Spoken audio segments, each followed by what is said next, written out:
আজকের ভিডিওটা শুরু করলাম আমি দুপুর থেকে। আর এখানে দেখো দুপুরে খাওয়া দাওয়া আমাদের চলছে। দুপুরে খাওয়া দাওয়া করে একটু রেস্ট নিয়ে বিকেলবেলা আবার ভাইপোকে নিয়ে বেরিয়েছি। ও যাচ্ছে ম্যাডামের বাড়িতে পড়তে, তাই ওকে দিয়ে আসতে যাচ্ছি আমরা। Good morning, good afternoon, good evening, good evening, good evening. তো ওকে তো ওর মা আর আমি নিয়ে দিয়ে আসলাম ওর ম্যাডামের বাড়িতে। এখানে দিয়ে এসে তারপরে ফেরার পথে আমরা ফিরে আসলাম। ফিরে এসে একটু চা খেয়ে বেরিয়ে গেলাম, কারণ আমরা আজকে বাড়ি ফিরবো। আর এখানে দেখো আমাদের বেলঘড়িয়া স্টেশনের এখানে একটা চপের দোকান। এখান থেকে একটু চপ খেয়ে তারপরে আমরা যাব নার্সারিতে। নার্সারি থেকে কিছু গাছ নেব।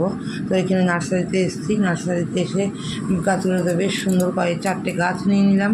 গাছ নিয়ে তারপর বাড়ি চলে এসেছি। আর রাতের খাবারটা নিয়ে চলে এসেছি।